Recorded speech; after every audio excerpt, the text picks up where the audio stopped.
دې آیاتونو کې الله پاک جل شانه د طلاق شو زنانو چې کوم عدت دی هغه عدت ذکر کوي. والمطلقات او طلاق شوی خزي يتربصن دوی به انتظار کی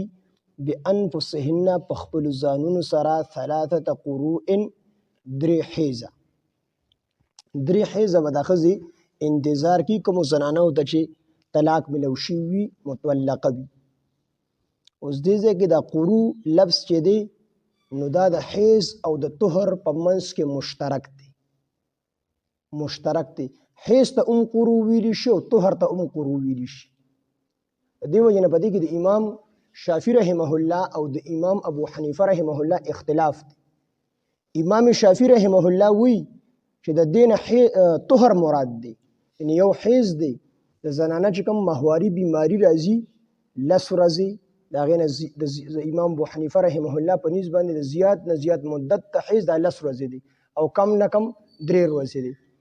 نو د زنانو چې کوم د ماهواري بیماری وي نو دغه حالت ته حیز ویل شي او د دین چې د پاکي کم دوري د زنانو د طهر ویل شي، طهر پاکي ته ویل شي. نو امام شافعي رحمه الله وی چې د قرون چې کوم د طهر مراد دی چې دی به 3 طهر تیری او امام ابو حنیفه رحمه الله وی د دین حیز مراد دی. نو بعض خلک وی چې دا تقلید چې دی تقلیدو یعنی د امام پس تلل سلور امامان دی په دې کې په یو پس تلل په مسایلو کې. بعض خلک وی چې قرآن او سنت باندې ولې عمل نه کوي، قرآن باندې ولې عمل نه کوي، امامانو پس تلل لازمي دی او کنه قرآن او سنت او حدیث پس تلل لازمي دی. موږ ورته وایو چې موږ چې کوم ځای قرآن مجید او دغه رنګ د رسول الله صلی الله علیه وسلم احادیث صفا مسله بیان کړی دا واضحه ده، هغه کې موږ قرآن او سنت پسې او چې کوم ځای کې اجمال دی تفصیل پکې نشته دی یا دغه رنګ یو لفظ مشترک راغلی دی نو په کې بیا موږ خپل خوخه نه کو، په کې بیا موږ د امام قول اخلو. چې کوم صریح آیاتونه دي یا احادیث دي نو هغه موږ په حدیث او په قرآن باندې عمل کو. اوس دا قروء لفظ چې دی دا مشترک دی، دا حیز ته ویل شي طهر ته ویل شي. نو زه په خپل علم باندې بیا فیصله نشم کولی چې طهر مراد والم کو حیز مراد والم. خو امامان د هغه زمانه خلقو او په دغه زمانه کې او تر اوسه پورې د امام ابو حنیفه رحمه الله د علم په شان د علم نه چانه دراغلي او نو تر قیامت پورې راشي. نو هغه د خپل اجتهاد په ذریعہ باندې دلته کې د قرون مراد حیز اغست دي. نو کوم امام سے پس په دې ځکه نه لوندې کې مسله نشته. نو موږ په دې اجتهادي مسایلو کې امامانو تقلید کو، امامانو تقلید موږ په دې اجتهادي مسایلو کې کو چې هغه مسائل چې په هغه کې موږ بیا خپل فیصله نشو کولی. ان دلته کې د قروء معنا دا طهر دی او حیز دی، دواړو د پاره ویل شي. طهر تم چې کوم دی قروء ویل شي او حیز تم قروء ویل شي. دا امام سے پدې کې د دینه مراد حیز علی سره خپل دلیل دی، امام شافعي سے مراد طهر علی سره خپل دلیل دی. والمطلقات طلاق شوی خزي يتربصن دوی به انتظار کوي یعنی دی به عدت تیری بانفسهن په خپل ځانونو باندې ثلاثه قروء 3 حیزه. مثال یو خزي ته طلاق ملو شو نو یو خود شي خزي چې داغه په خېټه باندې ماشوم وي او خاون ورته طلاق ورکی. عام طور زمو خلک وی چې په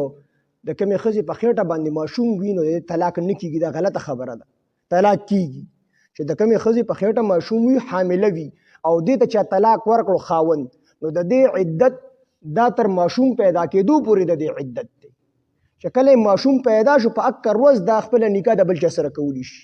خو چې ماشوم نه دی پیدا شوی نو دا د بل چا سره نکاح نشي کولی او که چا نکاح وکړل نکاح یې نه کیږي ځکه دا لا په عدت کې ده. او که یو سړي ته دا مسله معلومه ده او بیا د نکاح وکړل او دا نکاح حلال وګڼل چې دا ټیک ده، دا سړی په دې باندې کافر کیږي، قرآن د نصوص خلاف ده. کوم امام ته چې دا مسله معلومه ده چې دا ښځه په عدت کې ده او د دغه ښځې او د دغه د بل چا سره نکاح وکړله دغه امام پې او دا نکاح والا چې کوم دی په خپله په دې باندې کافر شو. نو چې کومې ښځه د هغې حمل وي په خېټه ماشوم وي او دې ته خاوند طلاق ورکي نو دا تر ماشوم پیدا کېدو پورې د دې عدت دی، دا به تر ماشوم پیدا کېدو پورې انتظار کوي چې کوم ماشوم په کومه ورځ باندې پیدا شو په اکر ورځ د خپله نکاح د بل چا سره کولی شي. او چې کومې ښځې ته طلاق ورکړلی شو د هغې په خېټه باندې ماشوم نشته دی او دې ته حیز راځي، حیز ورته راځي نو دا بیا 3 حیزه تیری او طلاق په داسړې په طهر کې ورکی په حالت ته حیض کې طلاق ورکول دا ټیک نه دي کو ورګون طلاق کیږي خو بهتره طریقه دا چې د په طهر کې د خزه په پاکۍ کې دی او د طلاق وري نو چې د په کم طهر کې طلاق ورکو نو یو حیض زنانه تراله راغي دا پاک شوله حیض ختم شو یو حیض تیر کو بیا طهر شروع شو پاکی شروع شو بیا پس دویم حیض راغی هغه حیض نه بیا دا پاک شوله بیا د پاکۍ ورځې تیر کړل دریم حیض راغی د دریم حیض چې ختم شو نو بس د دې زنانه عدت ختم شو دا بل جسر نکاح کولی شي خدا د هغه زنانو د پاره کوم زنانو ته چې حیض راځي ماهواري بیماری راځي مو ته ام طور کپڑے او جامې وي د کپڑے او جامې راځي د هغه خزور لپاره درې حیض عدت چې درې حیض تیر شي دینه پس د عدت ختم شو دا بل خاون سره نکاح کولی شي بعضی زنانه د سی وی چې هغه د وړوکوالي د وجنه وړوکوالي باندې ورکړي د وړوکوالي د وجنه د هغه حیض ناراضي یا زنانه ډیره بوډۍ شي د هغه د وجه حیض ناراضي دا کپڑے نکېږي او بعض زنانه د بیمارو د وجنه د کپڑے حیض ورته ناراضي نو کو دې زنانه ته طلاق ملو شي د کوم چې حیض ناراضي نو د دې د پاره بیا 3 میاشتې عدت دی 3 میاشتې به دې شمار کوي چې 3 میاشتې پوره شي نو بیا د دې عدت ختم شو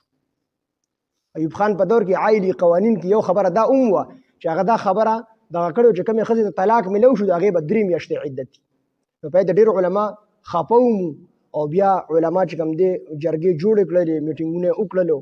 او ځای په ځای کانفرنسونه وکړلو هغه د قرآن او د سنت چې کوم دی خلاف ته ځکه د هرې ښځې حیض دا 3 میاشتې نه دی چې کومې ښځه په حالت تحمل کې ده د په خټه باندې ماشوم دی نو دا خو 3 میاشتې عدت نشي تېروي دا خو د قرآن خلاف ده دا به تر ماشوم پیدا کېدو پورې د دې عدت وي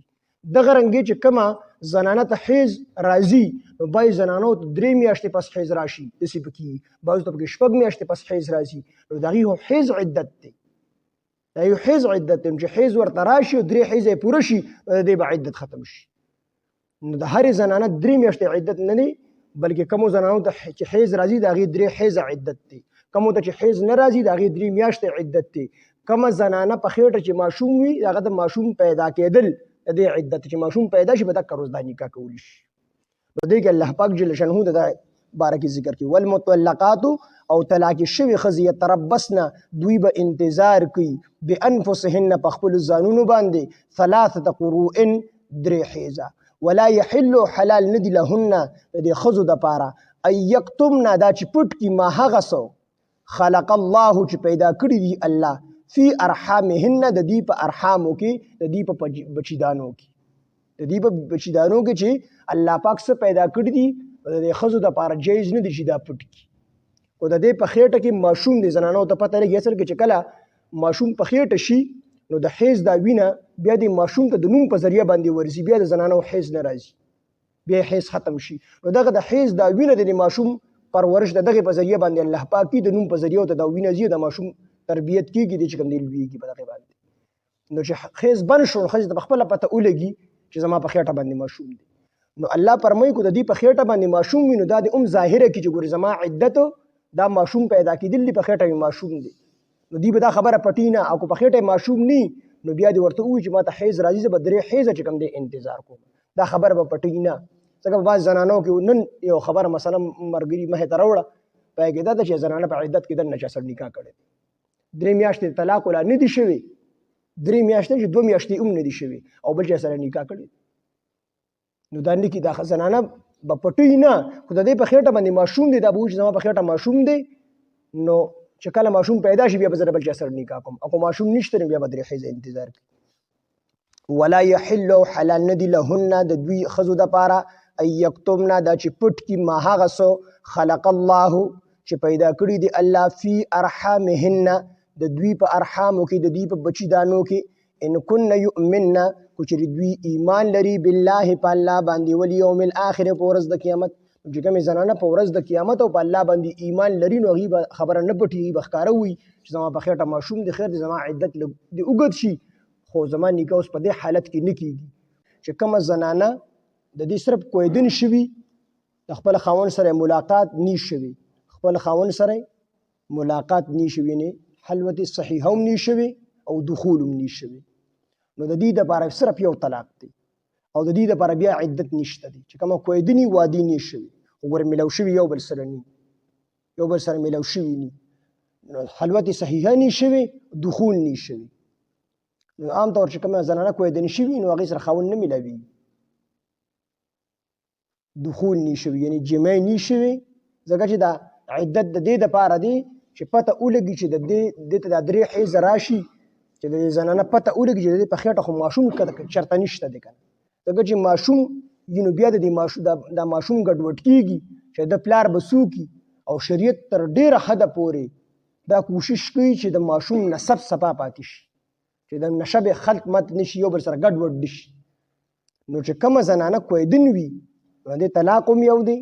او دغه رنګې د دې لپاره بیا عدت نشته دی بس دا په ټیم باندې خپل نکاح د بل چا سره کولی شي چې وادي نه شي رخصتي نه شي او دغه رنګې د وینځ چې وینځ اوس خو په دې دور کې نشته خو د وینځ لپاره 2 حیضه عدت دی ځکه د وینځ هر یو څیز نیمي خو خیز خو نیمیږي نه نو د وینځو لپاره 2 حیضه دي چې کومې وینځي په جهاد کې سړی راولي دلته کې او بیا خپله وینځه ساتي ازاده کړي نه وي وینځه وي یو غلامي یو وینځه یو غلام سړي ته ویل شي وینځه ښځې ته ویل شي نو دغه وینځه د دې بیا عدت 2 حیضه دی د آزادو ښځو 3 حیضه عدت دی او د وینځو چې کوم دی 2 حیضه دی او چې کومې وینځې ته حیض نه راځي نو د هغې لپاره 2 میاشتې عدت دی د نورو ښځو چې کومو ته حیض نه شي د هغې 3 میاشتې دی که نه نو چې کومو ته حیض نه راځي د هغې 3 میاشتې عدت چې خو د آزادو ښځو خو چې کومې وینځې دي نو د هغې بیا 2 میاشتې عدت دی 2 حیضه عدت دی